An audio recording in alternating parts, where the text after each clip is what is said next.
Hello, क्या कर रहे हो और कैसे हो आप सभी लोग। Welcome back to my channel on book talks with Dhanesh. So friends, last episode में हमें ये सुनने के लिए मिलता है कि बल्लू काका और युग दोनों नदी पार कर रहे थे और बल्लू काका नदी के एकदम बीचों बीच रुककर एक सिक्का नदी में प्रवाहित करते हैं और हमें एक नॉलेजेबल बात भी समझ में आती है, और वो है कि नदी में सिक्का डालने से हमारी नेगेटिव एनर्जीज पॉजिटिव एनर्जीज में बदल जाते हैं और हम युग के बड़े पापा दिलीप, युग की बड़ी मम्मी जानकी, जानकी के भाई सुदेश, सुदेश की पत्नी रजनी और रजनी की बेटी अमोदिता से भी मिलते हैं।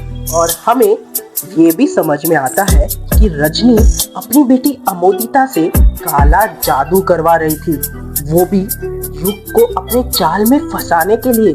और लास्ट में हम ये भी सुनते हैं कि रजनी अमोदिता को चाय बनाने कहती है, पर वो कोई ऐसी वैसी चाय नहीं थी, बल्कि वशीकरण चाय थी।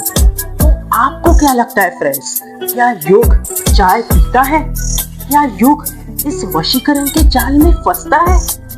But guys, before moving towards our today's episode, I would like to announce today's story characters and their voice artists who have beautifully performed well. So the artists are, first, I would like to move on towards Janki.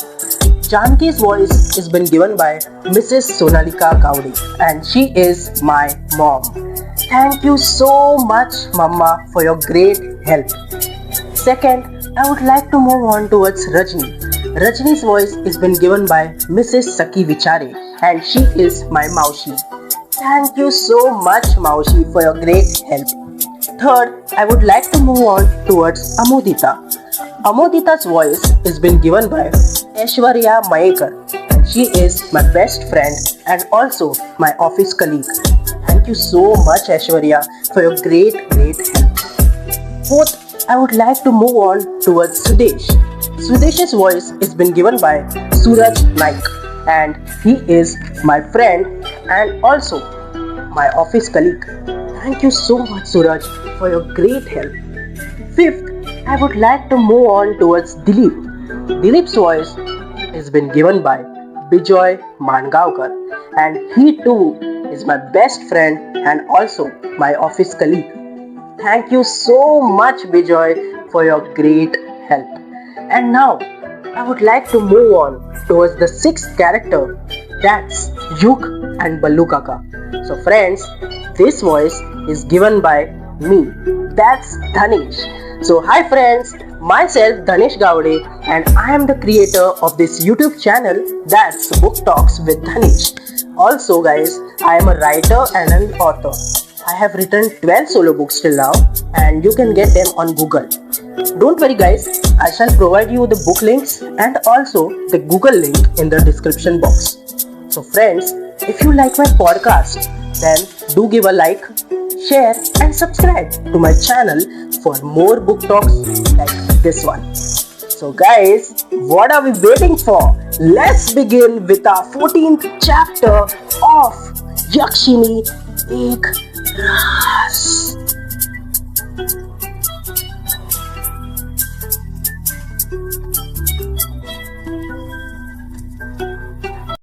Chapter 14 वंदना भाभी का कमरा।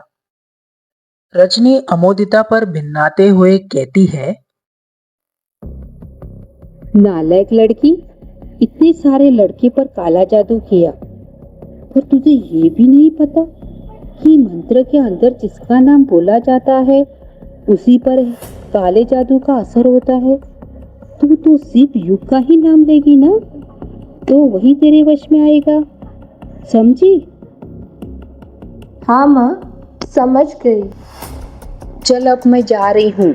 याद रखना 108 बार मंत्र का जाप करना और इस दौरान अपना ध्यान नहीं भटकाना, शुद्ध मन से ही जाप करना।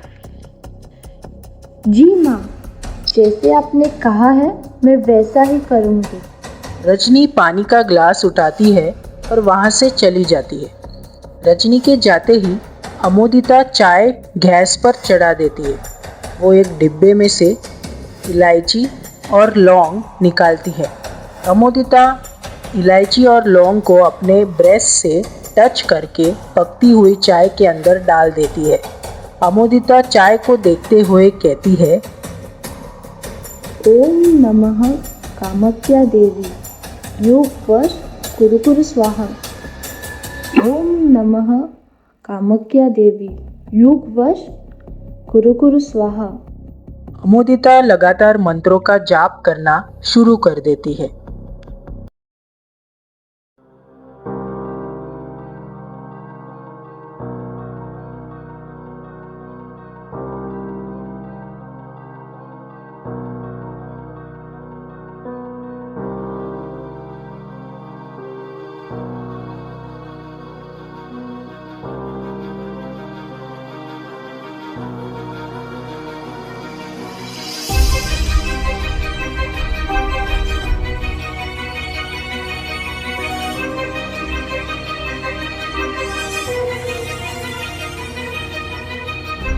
इस तरफ बाहर गार्डन में युग के समझ नहीं आ रहा था कि वो क्या करे। अपने रिश्तेदारों को बताए या नहीं बताए कि जिस कमरे में यक्षिनी कैद है उसे उसने गलती से खोल दिया था। युग इसी उलझन में फंसा हुआ था कि फिर सुदेश उससे पूछता है, बताओ युग बेटा, जीजाजी कुछ पूछ रहे हैं। जिस कमरे में यक्षिनी कैद है तुमने उसे खोला तो नहीं ना? क्या था उस कमरे का नंबर? हाँ याद आया, 666। यही नंबर था ना उस कमरे का? युग कुछ जवाब देता उससे पहले ही बल्लू काका बीच में बोल पड़ते हैं, नहीं छोटे मालिक, वो दरवाजा युग बाबू ने नहीं खोला है। मैं जब उस कोठी में युग बाबू को लेने गया था तो मैंने देखा था वो दरवाजा बंद था, उस पर ताबीज भी बंधे हुए थे। जैसे ही यह बात बल्लू काका ने बोली, दिलीप और सुदेश एक लंबी आह भरते हैं, जैसे उनके जान में जान आ गई हो।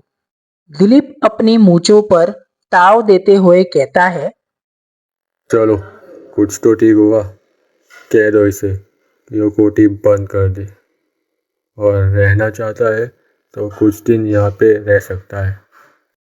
युग गुस्से के साथ कहता है, मामा जी कह दीजिए इनसे कि मैं वो कोठी बंद नहीं करने वाला और मैं अपने ही घर में रहना पसंद करूंगा, किसी और के नहीं। युग की बात सुनकर दिलीप को गुस्सा आ जाता है।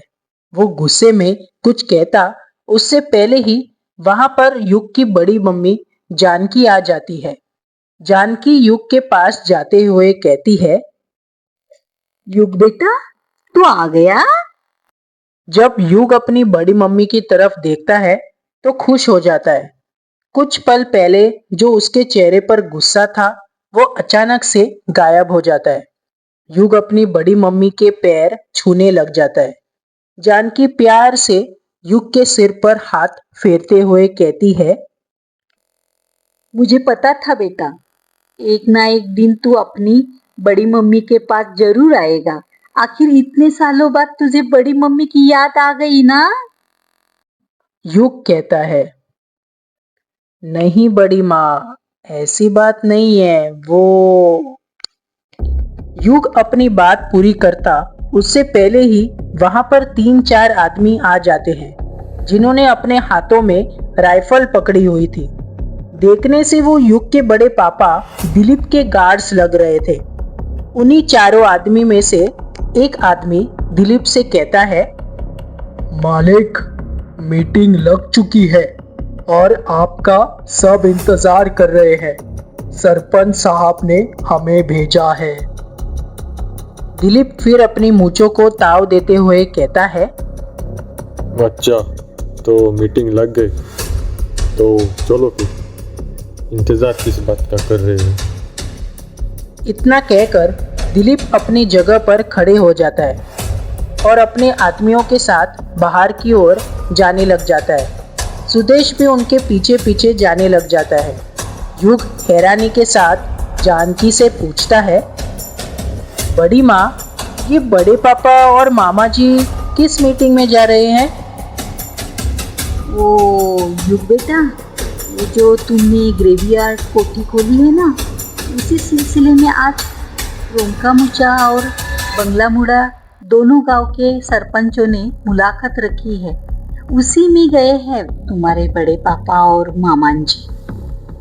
युग अपनी आंखें बड़ी करते हुए कहता है, क्या कहा आपने? मैंने कोठी खोली इस सिलसिले में मीटिंग बैठी है, पर क्यों? और वो कोठी तो मेरी है ना, मेरी मर्जी में उसे खोलूं या बंद करूं। गांव वालों को उससे क्या लेना देना? लेना देना है बेटा, तुम्हें तो पता ही होगा यक्षिणी के बारे में। सारा गांव जानता है कि यक्षिणी को उसने कोठी में बंद कर दिया था, और अब कोठी खुलने के बाद सारे गांव के ऊपर मौत मंडरा रही है। जब तक कोठी वापस से बंद नहीं हो जाती, गांव वाले चैन की सांस नहीं लेंगे। पर बड़ी माँ, मैं वो कोठी बंद नहीं। युग फिर अपनी बात पूरी करता उससे पहले ही वहां पर रजनी पानी की गिलास लेकर आ जाती है और युग को देखते हुए कहती है, अरे युग बेटा, तुम तो बहुत बड़े हो गए, पहचान में ही नहीं आ रहे। वैसे पहचाना मुझे तुमने? युग रजनी को देखते हुए कुछ याद करते हुए कहता है, अरे मामी जी, मैं आपको कैसे भूल सकता हूँ। रजनी पानी की गिलास युग को देते हुए कहती है, ये लो बेटा, पानी पी लो, तुम थक गए हो ना। युग पानी की गिलास लेते हुए कहता है, अच्छा हुआ मामी जी आप पानी ले आई, मेरा तो बहुत गला सूख रहा है तभी से, जब से नदी पार कर रहा था। युग पानी की गिलास अपने ओठों से लगाने ही वाला था कि तभी जानकी उसे रोकते हुए कहती है, रुक जाओ युग बेटा, पानी मत पीना। जानकी के कहने पर युग रुक जाता है और अजीब सा मुंह बनाते हुए कहता है, क्या हुआ बड़ी माँ? रजनी मन ही मन घबराने लग जाती है और सोचने लगती है, ये भाभी युग को मेरे हाथों से पानी पीने के लिए क्यों मना कर रही है? इनको क्या हो गया है अचानक से? जानकी रजनी को समझाते हुए कहती है, रजनी, तुम भूल गई, युग नदी पार करके आया है, पहले उसका शुद्धिकरण करना पड़ेगा। रजनी अपने सिर पर हाथ मारते हुए कहती है, अरे, ये बात तो मेरे दिमाग से ही निकल गई थी भाभी। वो क्या है ना, युग इतने सालों के बाद आया है ना, तो खुशी के कारण भूल गई थी। आप यही रुकिए, मैं लेकर आती हूँ। इतना कहकर रजनी वहां से चली जाती है। युग जानकी को देखते हुए कहता है, बड़ी माँ, ये मामी जी कहाँ और क्या लेने जा रही है? बस देखते जा बेटा, कुछ देर में तुझे खुद ही तेरे सारे सवालों के जवाब मिल जाएंगे। कुछ देर बाद रजनी जब वापस आती है तो उसके हाथ में एक बड़ा सा लोटा था जिसमें पानी रखा हुआ था। युग उस लोटे को देखते हुए हंसते हुए कहता है, अरे ये क्या? जो नदी पार करके आते हैं उन्हें गिलास की जगह लोटे से पानी पिलाया जाता है क्या? जानकी युग की बात का जवाब देते हुए कहती है, युग बेटा, ये पानी नहीं है, बल्कि गोमूत्र है।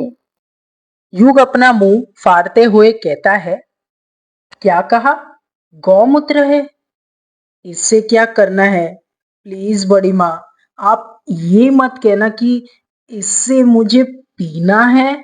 कहीं यहाँ पर ये रिवाज तो नहीं है ना कि जो लोग नदी पार करके आते हैं उन्हें गौमूत्र पिलाया जाता है। युग की बातें सुनकर जानकी और रजनी दोनों ठहाके मार मार के हंसने लग जाती है। जानकी हंसते हुए कहती है, ये पीने के लिए नहीं बेटा, तो फिर किस चीज के लिए है बड़ी माँ? जानकी युग की बात का कुछ जवाब नहीं देती और वो लोटा रजनी के हाथों से ले लेती है। जानकी उस लोटे के अंदर के गौमूत्र अपने हाथ में लेते हुए युग के ऊपर छिड़कने लग जाती है। युग जानकी को रोकते हुए कहता है, ये आप क्या कर रही है बड़ी माँ? प्लीज आप ऐसा मत कीजिए। उम्म, इसमें से बहुत गंदी स्मेल आ रही है। उम्म। जानकी गौमूत्र युग पर छिड़कते हुए कहती है, तुझे पता नहीं युग बेटे, पर ये रिवाज है। शास्त्रों के अनुसार बुरी शक्तियों के प्रभाव को खत्म करने के लिए गोमूत्र का प्रयोग किया जाता है। गोमूत्र बहुत ही पवित्र पदार्थ माना जाता है। शास्त्रों में लिखा गया है कि गाय में अनेक देवी और देवता निवास करते हैं और गोमूत्र में नकारात्मक प्रभाव को दूर करने की शक्ति निहित होती है। हमारे गांव के लोग तो हर दिन बुरी शक्तियों को अपने घर से दूर करने के लिए घर में गोमूत्र का छिड़काव करते हैं। युग कुछ नहीं कहता क्योंकि वो जानता था उसका कुछ भी कहना फिजूल है। बड़ी मम्मी उनके मन की करके ही रहेगी।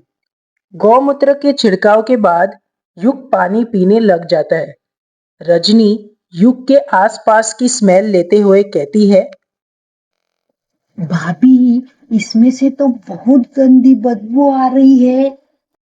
युग पानी पीते हुए कहता है, अरे मामी जी, स्मेल कैसी नहीं आएगी? अभी कुछ देर पहले ही तो बड़ी माँ ने मेरे ऊपर मुट्ठी भर भर के गौमूत्र छिड़का है। नहीं युग बेटा, ये गोमूत्र की स्मेल नहीं है। ये स्मेल तो ऐसी आ रही है जैसे कोई मरे हुए इंसान के शरीर में से आती है, खराब हुई गोभी की तरह।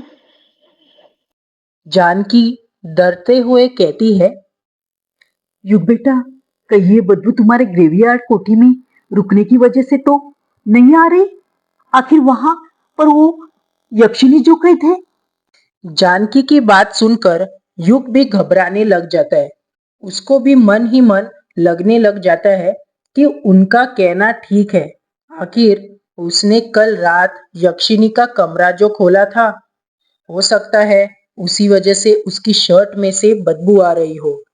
पर जानकी और रजनी को उस पर शक ना हो, इसीलिए वह बड़े एटीट्यूड के साथ कहता है, अरे नहीं बड़ी माँ, ऐसा कुछ नहीं है।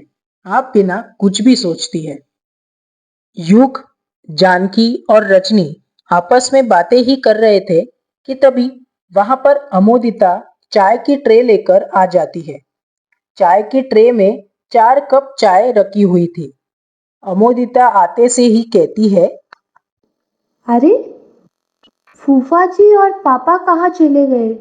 मैं तो उनके लिए भी चाय लेकर आई थी।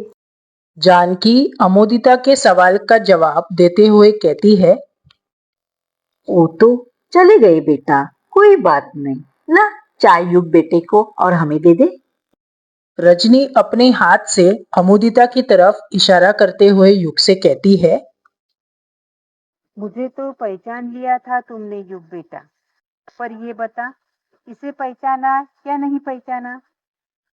युग अमोदिता को ऊपर से लेकर नीचे तक अच्छे से देखते हुए कहता है, ये आपकी बेटी अमोदिता है ना?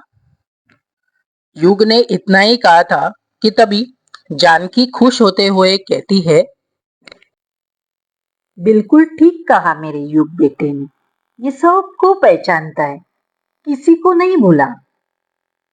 युग उदास चेहरा बनाते हुए कहता है, सिवाय अपनी माँ के। जैसे ही युग ये बात कहता है, अचानक से वहां पर खड़े सभी लोगों के चेहरे की हंसी गायब हो जाती है, जैसे उसे ये बात नहीं बोलनी चाहिए थी। रजनी माहौल को बदलते हुए कहती है, अरे वाह अमोदिता, चाय की खुशबू तो बहुत अच्छी आ रही है। चाय अच्छे से तो बनाई है ना, जैसे मैंने बताई थी? अमोदिता तिरछी आंख से अपनी माँ को इशारा करते हुए कहती है, हाँ माँ, बिल्कुल वैसे ही बनाई है जैसे आपने बताई थी। तो खड़ी क्या है? युग बेटे को देना। अमोदिता युग के पास जाती है और उसे चाय देते हुए कहती है। युग जी, चाय लीजिए ना। युग अमोदिता को मना करते हुए कहता है, अरे नहीं अमोदिता, गर्मी है बहुत है ना, मेरा चाय पीने का मन नहीं कर रहा। यह बात सुनकर रजनी को झटका सा लगता है। उसे कुछ भी करके अमोदिता के हाथ की चाय युग को पिलानी थी। रजनी युग पर दबाव बनाते हुए कहती है, पी लो युग बेटा, अमोदिता ने बड़े प्यार से तुम्हारे लिए बनाई है, वरना फेंकने में जाएगी।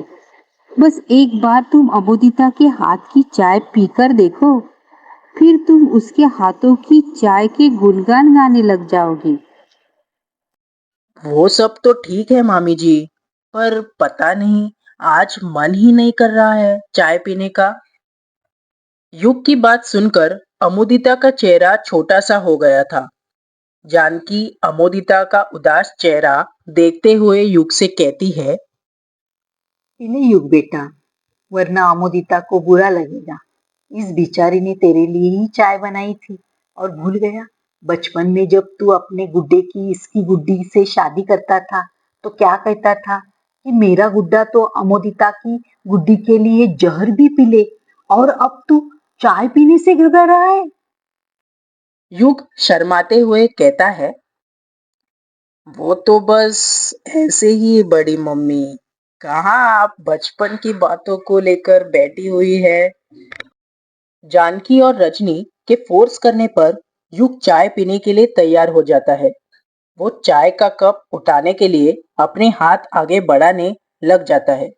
जब अमोदिता युग को चाय देने के लिए थोड़ा सा झुकती है, तो उसकी नजर युग की आंखों पर पड़ती है और युग की आंखों में देखकर उसके हाथ पैर कांपने लग जाते हैं।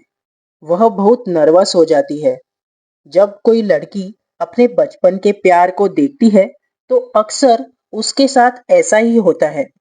अमोदिता इतनी नर्वस हो गई थी कि उसके हाथ जोर जोर से कांपने लग जाते हैं और अगले ही पल ट्रे उसके हाथ से छूट जाती है और सारे कप जमीन पर गिरकर धड़ाम से फूट जाते हैं। रजनी गुस्से से कहती है, ये क्या, सारी मेहनत बर्बाद कर दी। एक काम तुझसे ठीक से नहीं होता। जानकी रजनी को समझाते हुए कहती है, अरे रजनी, तू क्यों अमोदिता पर चिल्ला रही है? बच्ची है बेचारी, हो जाता है कभी कभी। और वैसे ही युग बेटे का भी मन नहीं था चाय पीने का। हम भी उस पर दबाव बना रहे थे। इससे हमें ये सीख मिलती है कि हमें कभी भी कोई काम जबरदस्ती नहीं करना चाहिए। अमोदिता नीचे बैठकर जमीन पर फूटे चाय के कप के कांच ट्रे में उठाने लग जाती है। जानकी उसे रोकते हुए कहती है, अरे अमोदिता बेटा, रहने दे तू, मैं कर लूंगी। युग अमोदिता और जानकी की बातों पर ध्यान नहीं दे रहा था। वह अपने आसपास देख रहा था। उसे देखकर ऐसा लग रहा था जैसे वो किसी को ढूंढ रहा हो। यह बात रजनी नोटिस कर लेती है और युग से पूछती है, क्या हुआ बेटा, कुछ ढूंढ रहे हो क्या? युग अपने आसपास देखते हुए कहता है, वो मामी जी, मैं सबसे मिल गया, पर मुझे कई वंदना भाभी नहीं दिखी, वो कहाँ पर है?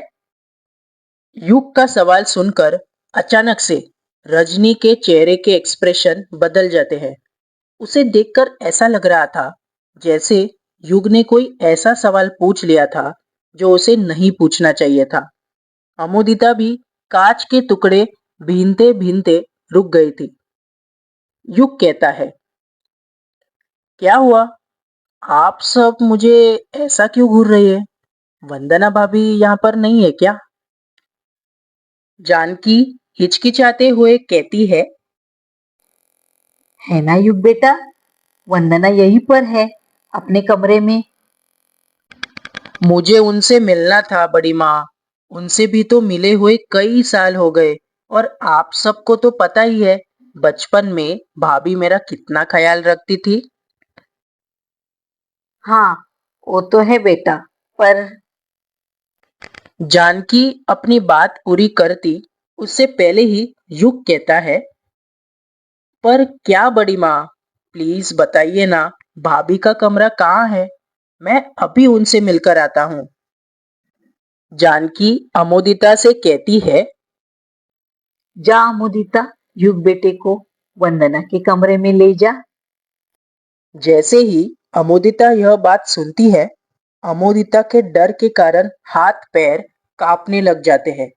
वह हिचकिचाते हुए कहती है, क, किया कहा बुआ जी आपने? वो वंदना भाभी के कमरे में? जानकी कहती है, हाँ, वंदना के, जा लेकर जा युग को। अमोदिता डरते हुए कहती है, नहीं नहीं, मैं नहीं जाने वाली उनके कमरे के पास भी। अरे जा ना, मैंने कहा ना। युग यह सब देखकर हैरान हो जाता है और सोचने लग जाता है, ये अमोदिता वंदना भाभी के कमरे में जाने से इतना डर क्यों रही है? रजनी अमोदिता पर चिल्लाते हुए कहती है, नालायक लड़की, तेरी एक बात समझ में नहीं आता है क्या? भाभी कब से तुझे कुछ करने के लिए बोल रही है और तू यहाँ पर बैठी है। क्या यही संस्कार दिए है मैंने, तुझे बड़ों की बात न मानना? रजनी के चिल्लाने पर अमोदिता अपनी जगह पर खड़ी हो जाती है और युग से कहती है, चलिए युग जी। अमोदिता और युग सीढ़ियां चढ़ते हुए वंदना के कमरे की ओर जाने लग जाते हैं। जैसे जैसे अमोदिता वंदना के कमरे की तरफ अपने कदम बढ़ाते जा रही थी, उसके अंदर का खौफ बढ़ते जा रहा था। युग के तो कुछ समझ ही नहीं आ रहा था कि अमोदिता वंदना भाभी के कमरे में जाने से इतना घबरा क्यों रही थी। सदियों से है पुरानी ये है यक्षिणी की कहानी। यक्षिणी एक आग है, यक्षिणी तेरा ख्वाब है।